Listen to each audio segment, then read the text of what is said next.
Good morning. Bit of fun and funky, amazing grace there, huh? It's so great to be together. If we haven't yet met, my name is Joel, and it's an absolute joy and a delight to be together. It's also wonderful just to say, great job, everybody who's just taking this one step at a time as we figure out how we reintegrate into society, if you like, and start gathering together and singing together and all these kind of things. So just want to support each other at whatever pace you need to travel at, but it's so great to just be together and be able to participate. And also, it's also wonderful for all of those who've been chatting already online and saying hello. So it's great to be together online as well as on site in the room. So it's just awesome to be together. And we're kicking off a new theme, as Sam said, and I'm really quite pleased, really excited, looking forward to it. And although I'm just going to kick off this morning and share some of the stuff, over the next 3 weeks, we're going to have interviews with people from within the fellowship here, just telling us their stories. You know, how did they become followers of Jesus? You know, how did it change your life? What did it mean for you? How did you decide to follow Jesus? So track along with us, follow us, and get involved. So next 3 weeks, we're going to have an interview style format going on up here and actually hearing people's personal stories. So really looking forward to doing that. But before we kick in, I just want to give you a little illustration. And I brought 2 books here.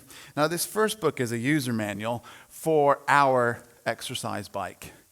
I just need to tell you that when I use the word "our," that's kind of like a very loose term. Yeah, you know, the other year I used to get a lot of exercise in because as soon as an advert came on, I could run from the couch and try to grab some more chips and another drink and then rush back and sit back down on the couch before the program started again. But now I don't have to worry about any of that stuff. I can just pause it and I can just go at my own pace. So I don't really do much exercise really anymore. For those of you who know, I did make a New Year's resolution to join a gym in 3 years. So I've got 2 years left, but I don't know if you have any exercise equipment at home. We have an exercise bike. I'd like to show you how I use it. It's a great place for laundry. It is just like the perfect place to hang stuff. And I don't know, maybe you've got some exercise equipment at home. Maybe you use some weights as a doorstop. If you're online and you want to chat, go ahead and put on the comments how you might use some of your equipment. But this book's really good for information. And I've got another book here. And this other book is also related to exercise. But it's by a guy who, when he was 17 years old, he was diagnosed with cancer. He was a really keen swimmer. And when he was 17, he got diagnosed with cancer, ended up having to have his leg amputated. He got back into the pool as part of his rehabilitation and discovered he could still swim really fast. He ended up being chosen to represent the Great Britain in the Paralympics. He ended up being a Paralympian, world record holder, five Paralympic medals, a number of other medals and world records. And it's his personal story. It's about how he struggled with those aspects of being a young teenager, thinking your life's ahead of you, and then losing your leg and everything changing. Now, they're both books that talk about exercise. They're both books that talk about those types of things, but one is much more personal. One is full of information and data, and one is full of the real story, the real person, how he struggled and how he became an athlete again after thinking everything was over. And sometimes, we do this with the Bible. You see, sometimes we make the Bible into an instruction manual. We make it more into information and data points and facts and figures. When in reality, the Bible is a collection of books. But of those books, in reality, the Bible is really a story. It's a big story. And more than anything, it's personal. It's real men and women who experienced real things happening in real places at real times in real lives. It's a personal story. It's struggles, it's hopes, it's disappointments, it's victories. It's personal. And if we read it just for information, you'll learn some more facts and figures. But if you read it for the story, you might learn more about the person that the whole entire collection of books is about, which is Jesus. It's personal. We all love stories.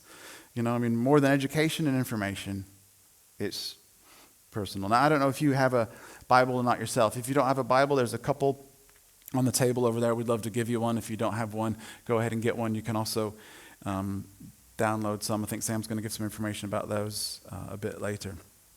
But over the next month, we're going to be looking at these personal stories from the Bible. And I'm going to pick a story. And it's a really unique story because it's one entire chapter devoted to this story about this individual. And if you want to follow along, you can do it from the book of John chapter 9. And John is one of the biographies. You've got like Matthew, Mark, Luke, and John. And there are 4 different biographies about the life of Jesus. These are people that spent time with Jesus. They were eyewitnesses. They hung out with him. And so the book of John is written by John. And he's telling us about his time with Jesus and what it was like being there. So this is his biography about the life of Jesus and his firsthand experiences. And we're going to go through the entire chapter, the whole story. And it starts out like this. It says, as they went along, Jesus saw a man who was blind from birth. And his disciples said to him, they're like, teacher, come on. Like, how come this man's blind? Whose fault is it? What's the reason he's blind? You know, is it did he sin? Did his parents sin? And then Jesus says, well, this happened so that the works of God could be displayed in him. I mean, Jesus is just saying, listen up, you guys are asking the wrong question. It's not about cause and effect. It carries on. And Jesus then says, as long as it is day, we must do the works of him who sent me. The night is coming when nobody can work in the darkness. But while I'm in the world, I am the light of the world. Really famous phrase. You may have heard that before. And the story carries on. It gets a bit weird at this point. So Jesus decides to spit. Yes, Jesus spits. There we go. Anyway, Jesus spat on the ground.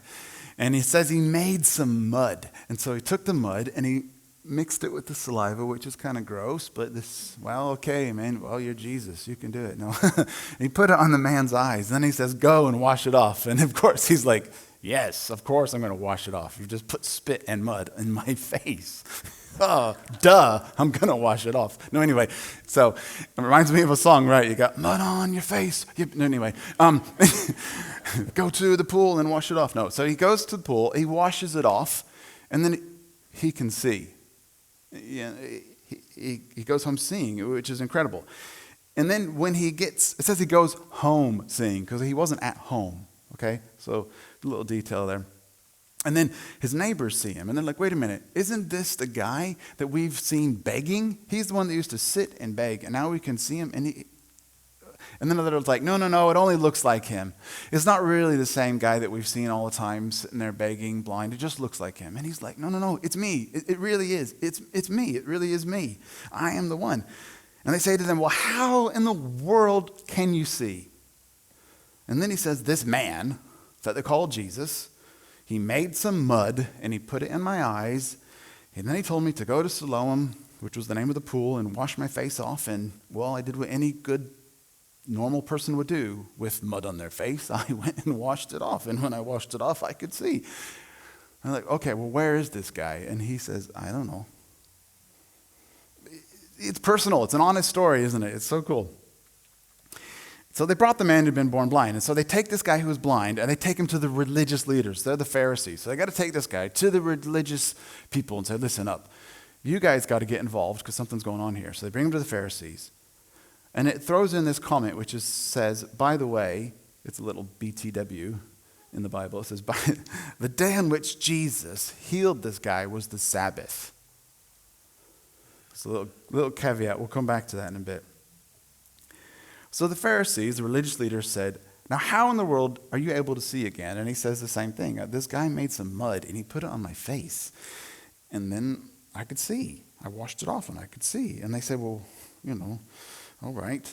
But some of the Pharisees are there and they have this discussion amongst themselves. They're like, surely this man is not from God. He can't be from God because he didn't keep the Sabbath. It's impossible. So he's not from God. But then other people are sitting there saying, so we got two sides sort of having this discussion amongst themselves. Oh, no, it's impossible. Okay, because, if he wasn't from God, then he must have been a sinner. But a sinner can't perform miracles. They're saying, well, it's impossible. How could this be?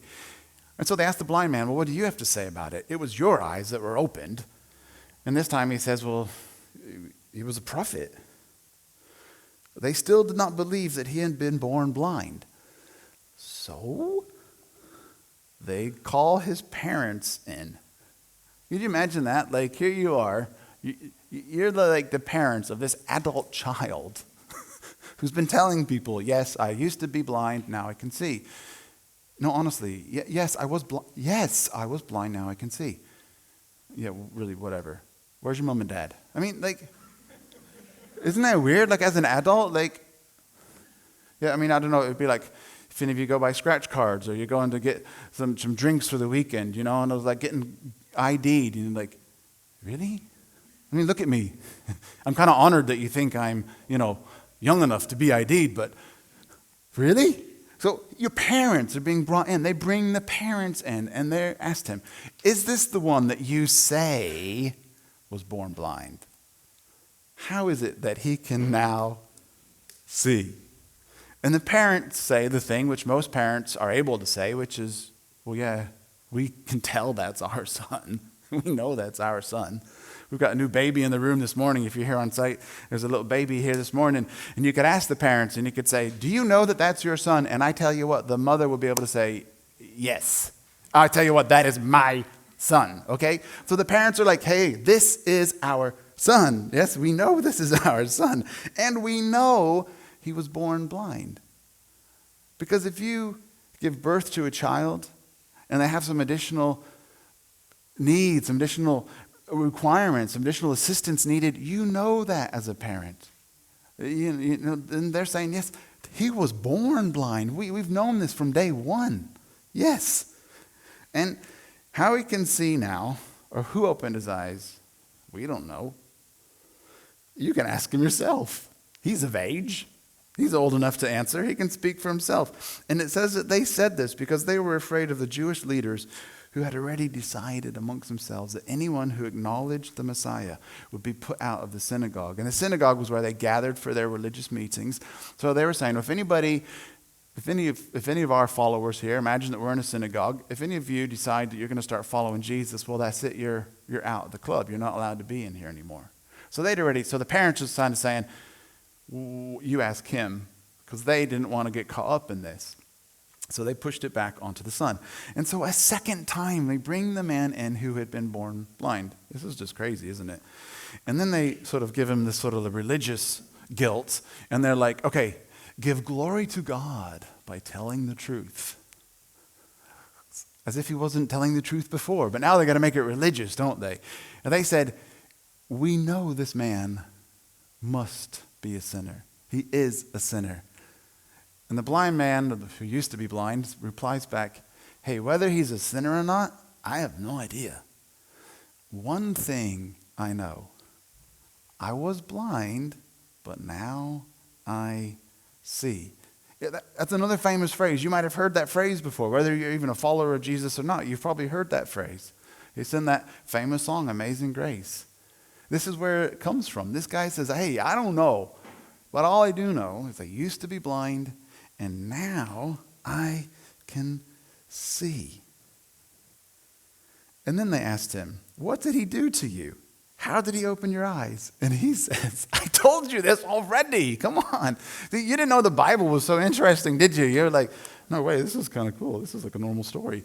And he's like, I told you I told you already, and you did not listen, right? Why do you want to hear it again? And then he's got this like cheek. You can just imagine him saying, oh, do you want to be a follower of Jesus as well? And you're like, if you've ever had to speak to somebody and they feel a bit challenged, and then they throw something back to you, which is a bit cheeky, you know exactly what's going on here, don't you? So they just go, so then it says they began to hurl insults at him. And they said, you are this fellow's disciple, but we are the disciples of Moses. We knew that God speaks to Moses. But as far as this fellow, we don't even know where he comes from. And then the man replies, this is remarkable. This is crazy. I mean, you don't know where he comes from, yet he opened my eyes. We know that God doesn't listen to sinners. That's what you've been saying to us. And he only listens to the godly person to do the will. Because remember, everybody had to be religious, and only the religious people who did things in the right way were the ones that got heard by God. So he's saying, you've been telling us the only way that people hear from God is if they're doing the right things at the right time, always in the right way. Those are the people who God listens to. So it's either one thing or the other. Nobody's ever heard of opening the eyes of a man born blind. This story time and time again references being born blind. And if this man wasn't from God, then he couldn't do anything. Essentially, is he from God or not? I mean, he's pushing it back to the religious leaders. And at this they replied and said to him, "Man, you were steeped in sin from birth. How dare you even try to lecture us?" And they threw him out. I mean, you could just imagine the scene, right? This is crazy. And this guy is thinking, man, I'm having the weirdest day of my life. This morning I was sitting in the place where I always sit, right? I just sit here. I wait for people to give me. Sorry, I just walked out this shot. I'm going to mess you guys up. Sorry. So I'm sitting down, waiting for people to come and give me money and all that kind of stuff. And then all of a sudden, I didn't even ask for anything. He didn't ask for it. Something happened to him, for him. He didn't ask for it. And then he can hear this commotion. People are talking about him, which he's probably used to. But then somebody is spitting, which he's probably heard before. And then all of a sudden, someone is touching his face and putting mud in his face. I mean, it's a crazy story, right? It doesn't tell us if Jesus said, "Just so you know, I'm going to spit on the ground. I'm going to make a bit of mud, and I'm going to put it on your face. Are you okay with that? And then I'm going to..." We don't know what happened. This guy's having a crazy day. All of a sudden, he can see. He goes back home. He's like, "Mom, Dad," the neighbors, everybody hears because of the community they live in. Everybody hears what's going on. And then they don't believe it. They're like, "It's not really the blind guy. I think this is somebody else who looks like you, who wears clothes like you." They don't think it's him. Then they drag him into the temple. They're trying to figure out what's going on, what's happened, and then they throw him out. I mean, this guy is having a crazy day, right? And it's like, whoa. And he's like, "But I can see. And Jesus heard that they had thrown him out. And when he found him, the community heard what had happened. The community heard. It caused a scene, you see. It caused a scene that this blind guy came home, who wasn't blind anymore. It caused a scene. It caused a scene in the family. It caused a scene in the neighborhood. It caused a scene in the religious gathering. So people heard about it. And when Jesus himself heard about what happened, when Jesus heard about it, he went to find him.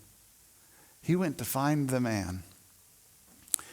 And when he found him, he says, "Do you believe in the Son of Man?" Now that phrase there, what that means, that phrase, the Son of Man, is a reference to other things. So in their history, all of a sudden, Jesus is connecting some dots for this guy. He says, "Do you believe in the Son of Man?"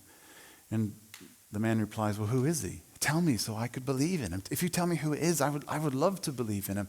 And Jesus says, "You've now seen him. You've now seen him. In fact, he's the one speaking to you now." And then the man said, "Lord, I believe," and worshiped him. And then Jesus says, "For judgment I have come into this world." Now, don't get hung up on the word judgment. Judgment means make a decision. So you made a decision this morning where you're going to sit. You made a judgment whether you're going to sit on this side of the room or that side of the room. For making a distinction, for making it clear, I have come into this world. Why? So that the blind will see, and those who can see will actually become blind. I'm making a decision to make it clear. It doesn't mean judgment like, okay? And some Pharisees who were there, overhearing what was going on, Pharisees are religious leaders, and they said to him, "What? Are we blind too?"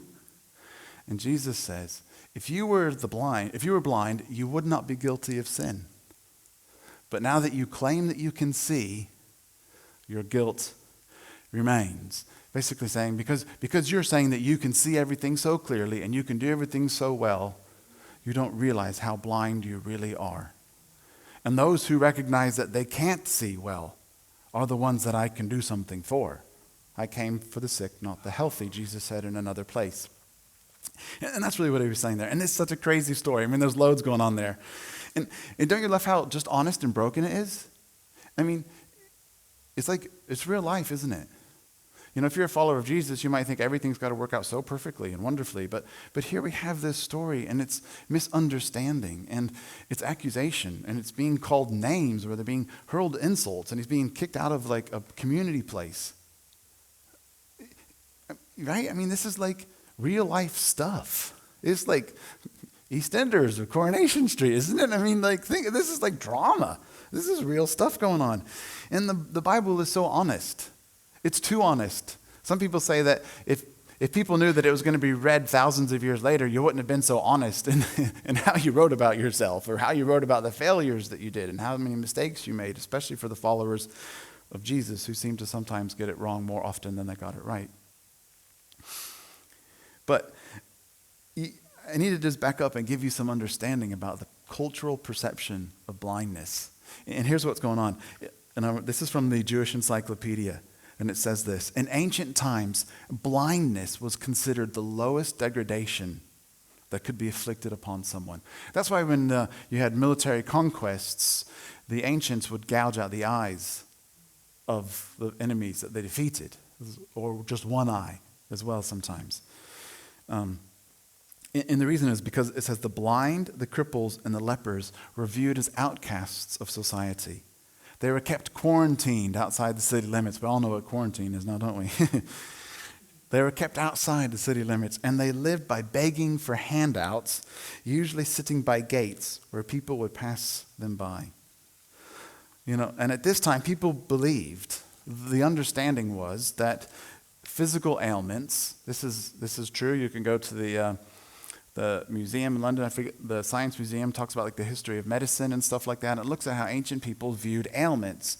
Essentially, it was always the fault of some god or goddess, and it was because you did something wrong. It was all very superstitious. And it wasn't until we began to figure out cause and effect from germs and things like that, right?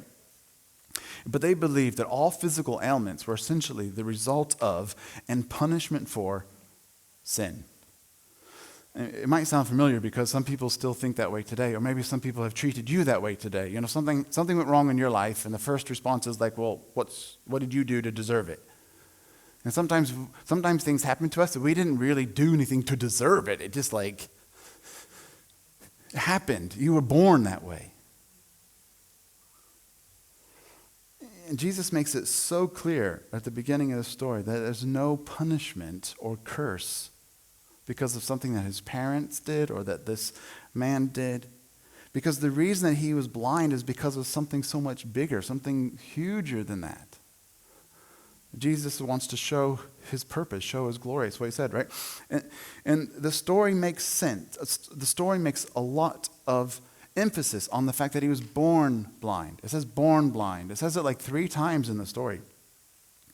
And Jesus undoes something that he was born into.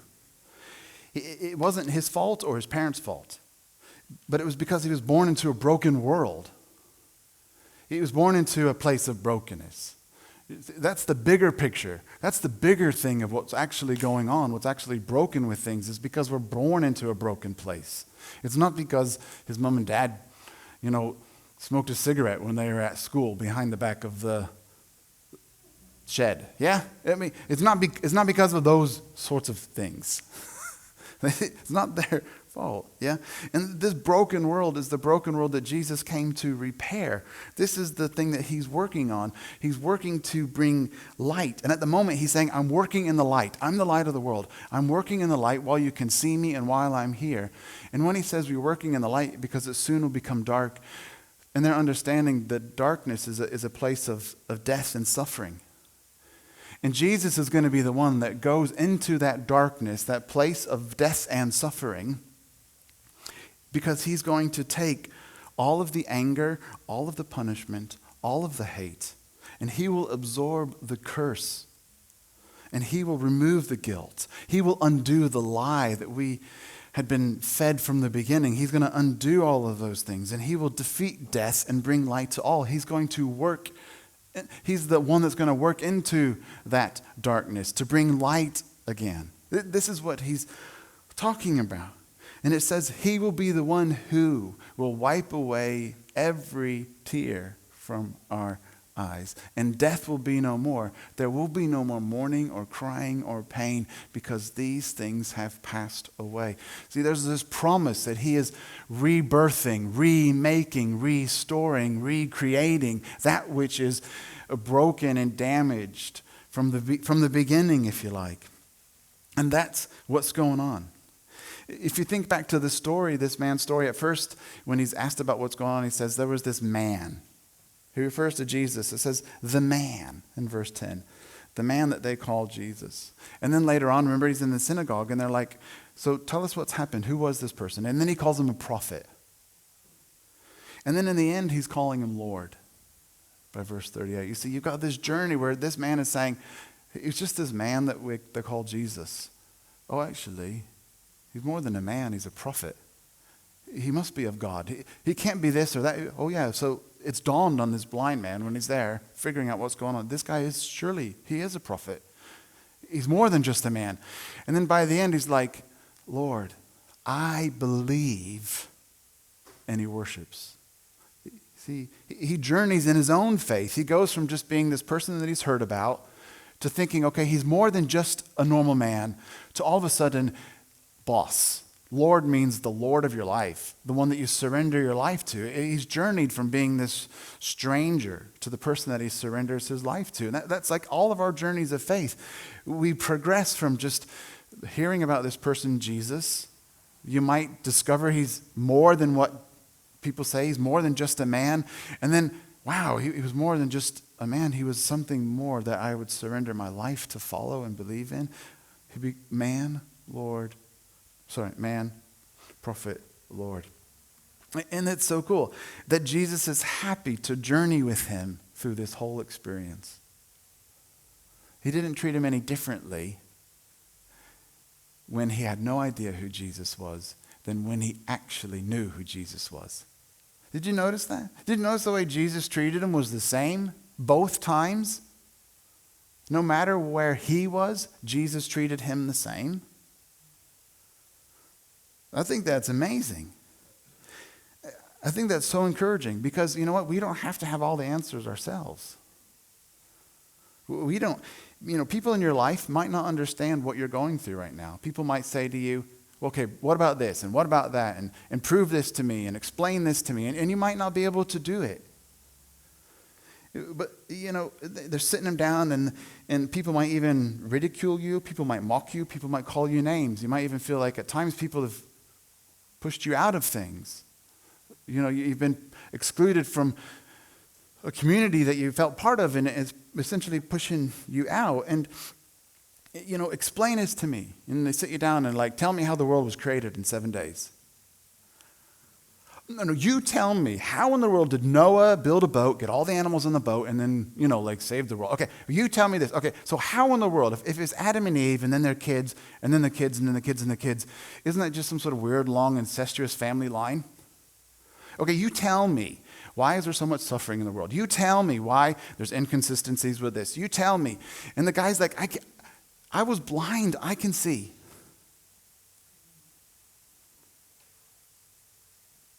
I can't explain the rest of it.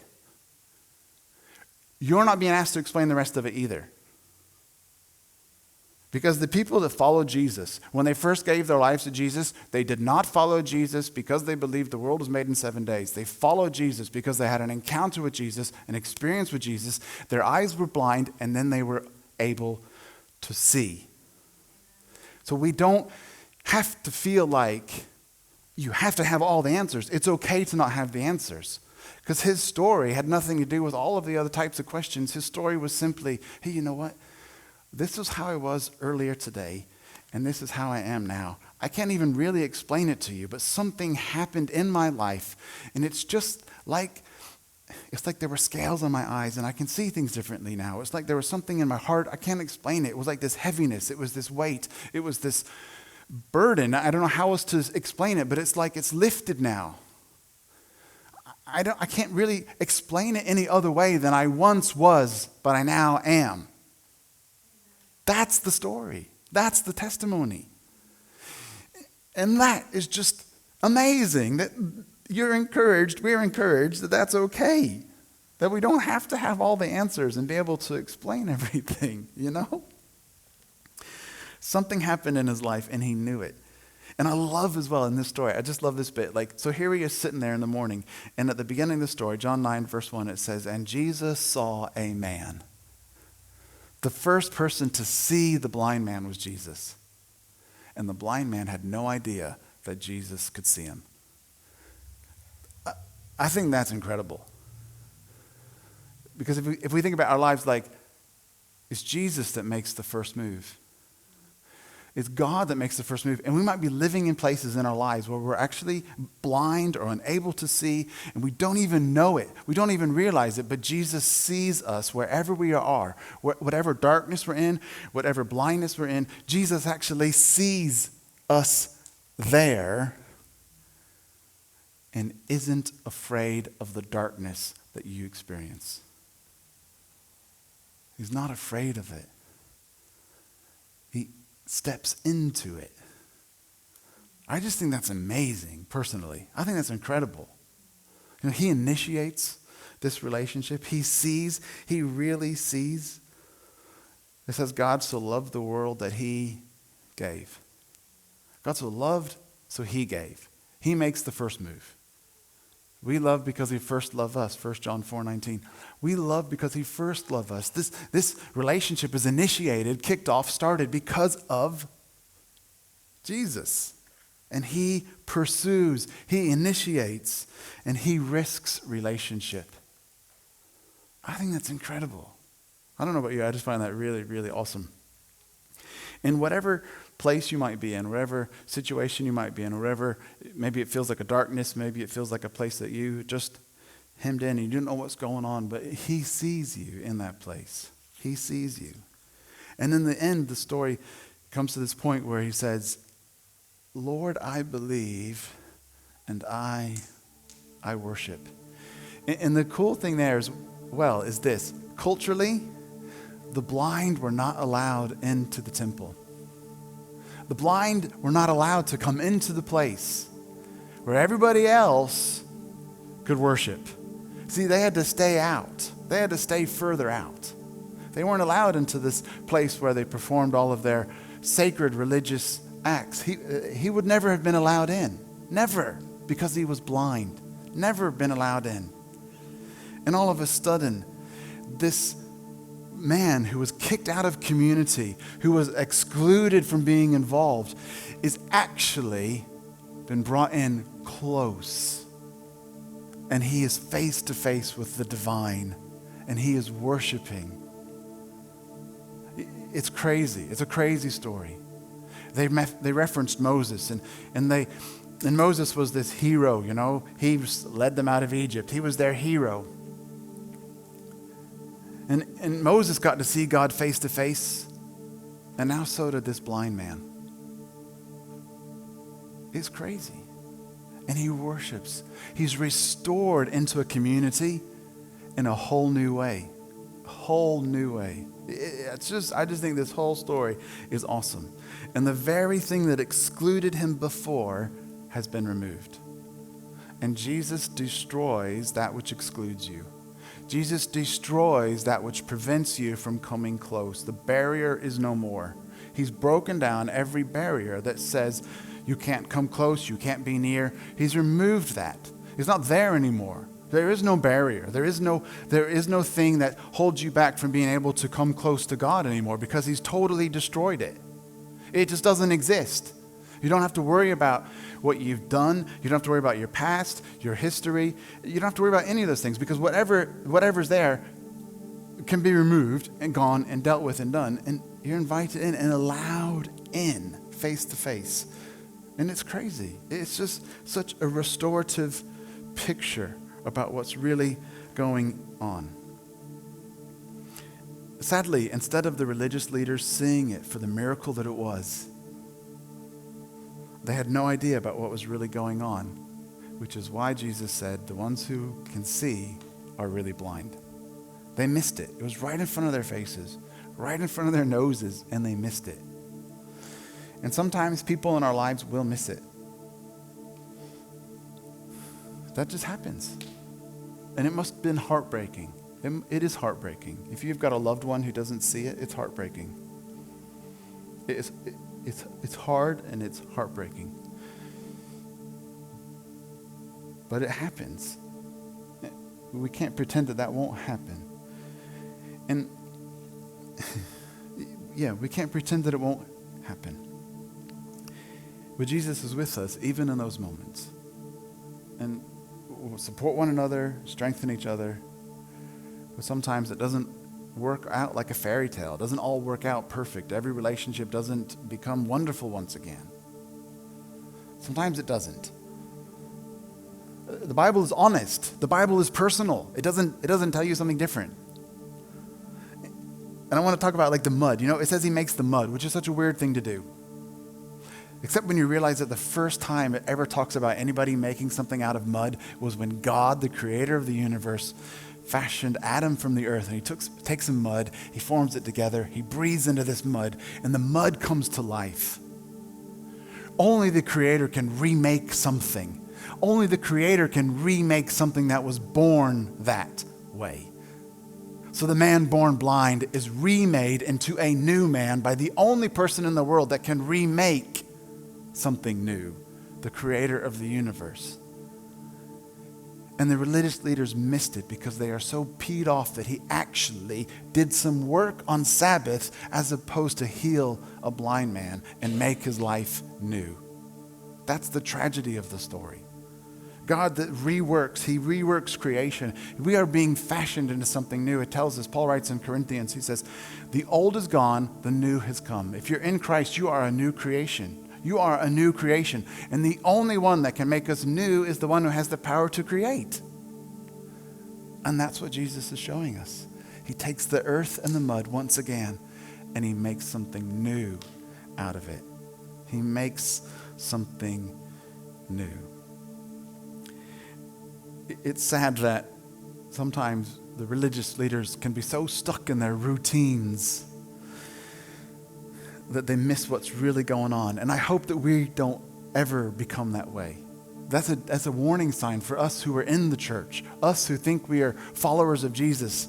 Let's never become so stuck in the mud that we miss what's going on in the mud. That's the danger. The danger is we have our eyes open and we think we can see, but in reality we're blind. I pray that as a congregation, as a community, that we never ever become blind, that may our eyes always be open. May we be the ones that see first. Can we see the people sitting there first before they even know that they've been seen? Can we be like that? See, we can be like Jesus. That's what we're called to be as a Christian community. Can we be those who see beyond the ailment, who see beyond blame, that we don't just blame somebody for what's going on, that we actually can see beyond the blame and actually see the possibility for restoration, that we can see beyond the shame and see a possibility of a recreation. Because we've been recreated. We only pass on the gift that we've received. Jesus said, you'll do miracles like I do. So hey, that's a miracle. Let's get involved in seeing the recreation of humanity. This is the amazing, amazing challenge, and I don't want us to be blind ourselves.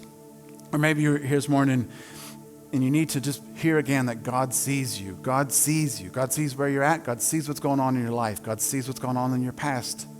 God sees you. Maybe you're watching online this morning. God sees you. And it's personal. It's so personal that he sent his son as a living, breathing person to be with you and demonstrate what he's like. It's personal. God made it personal from the beginning. He created humanity to spend time with him in the garden, and he sent his son to be with him. Jesus has nailed this whole in-person thing. He initiated it. It's personal, see? It's personal. And God wants to meet with you. He is the one who is still looking. He's still looking for all of us. And maybe today could be the day when you see more clearly.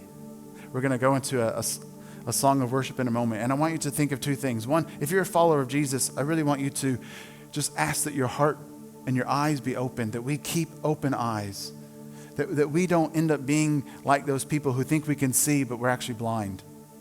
Can we just say, Father, have your way in my life. I want to stay like the man who just knew that my only reliance on you is just that you've opened my eyes. Let's be a community. Let's be a church that just functions like that. Let's let our hearts be challenged like that. Or maybe you're not yet a follower of Jesus and you want to today make more of a step towards following Jesus. Today could be your day to follow Jesus. Today could be the day when the mud is washed off your eyes and you begin to see things totally differently. And if you want to chat to us afterwards, I'll be over here on the side. If you want to speak to us afterwards, I'd love to pray with you. I'd love to, if you want to discover more about what it means to follow Jesus, we would love to journey with you in the same way that this fellow journeyed with Jesus. He'd heard about Jesus, the man. He discovered he was more, and then eventually he surrendered his life. I'd love to journey with you, and that's our heart. So if you'd like to join us in prayer, just come over there to the side at the end. But what we're going to do now, I'm going to close now, and we're going to move into a song, which is it's an upbeat song, and it talks about the testimony of our lives being changed. And I'm just going to pray now, and then we'll do that. So Heavenly Father, thank you so much. God, we thank you so much that we have these eyewitness accounts, these stories of the things that you did, and how inspiring and challenging and encouraging. How cool are these stories? Thank you so much for the transforming work that you still do in people's lives. God, I pray for each and every one of us here today, everyone watching online, that our eyes would be opened so we could truly see. And God, help us who follow you to be like you. Help us to look for others and reach out for others. God, we love you and we honor you. And in your name we pray. Amen. Let's worship now.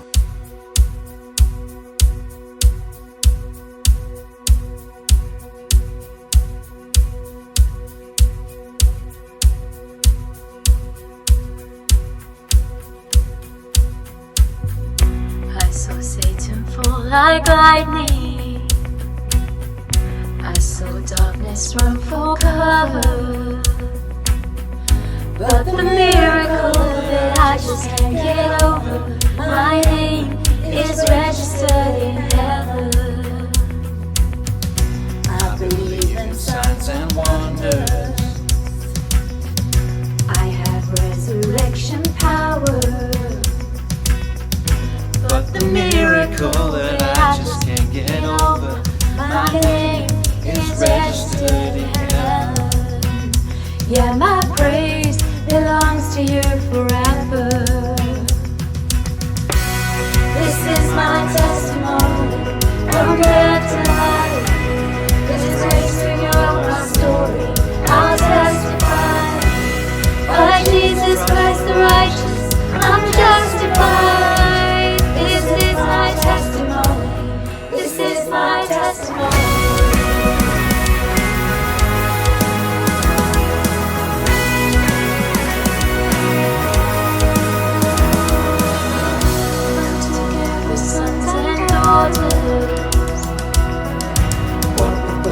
Washed in water. Sing the praises of the Spirit, Son, and Father. Our God will finish what He started. Yes, our God will finish what He started. This is my testimony from death to life. This grace beyond my story, I'll testify. By Jesus Christ the righteous, I'm justified. This is my testimony. This is my testimony.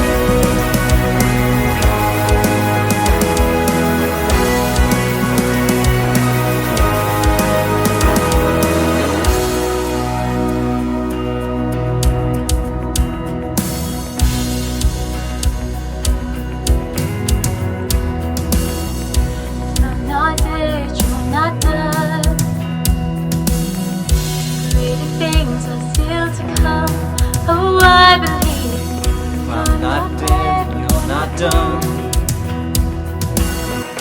Greater things are still to come. Oh, I believe.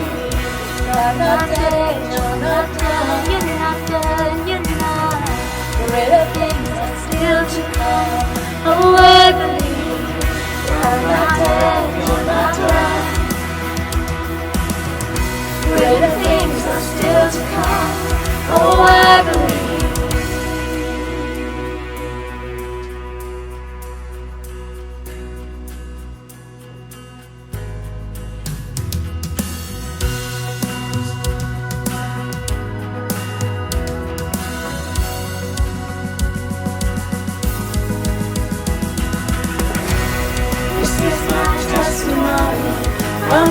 testify. This grace rewrote my story.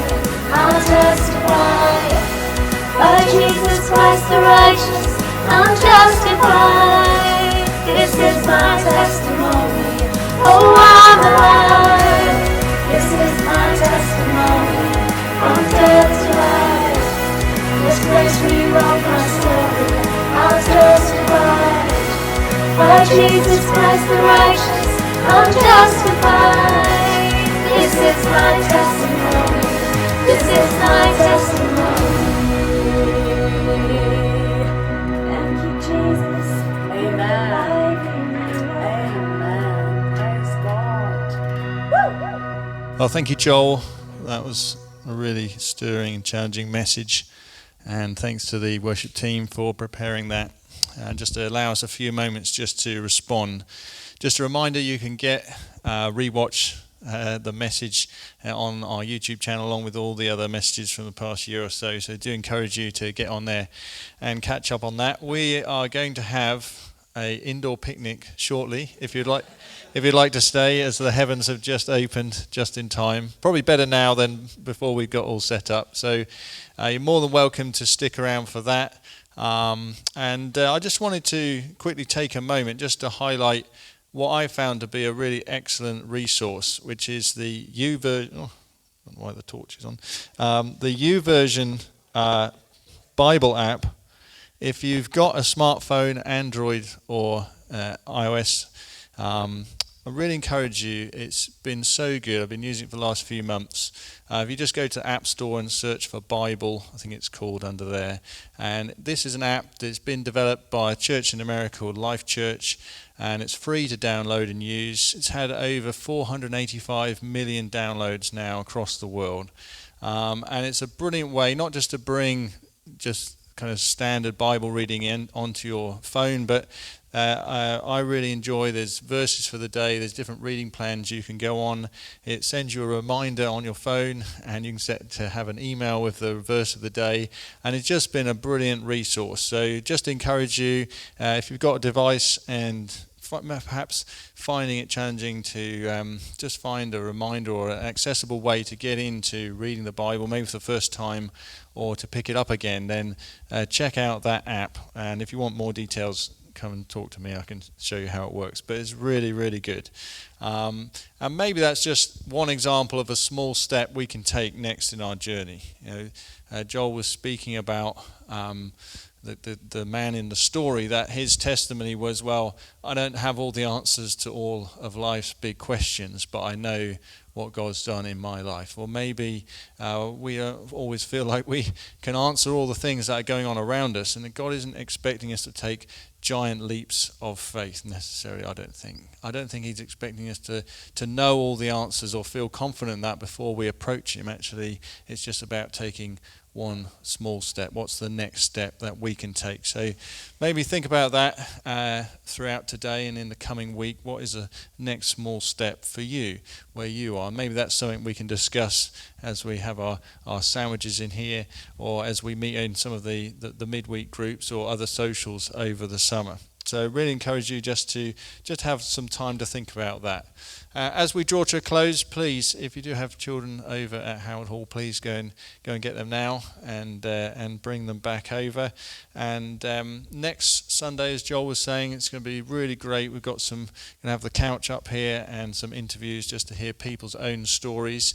And I think we've got some more socials coming up, so do keep an eye out on email for the details of those. So that's all for this morning. Please remember, get your children, and if you can, stay around for picnic. That'd be wonderful. And if you're joining us online, we'll see you again next Sunday.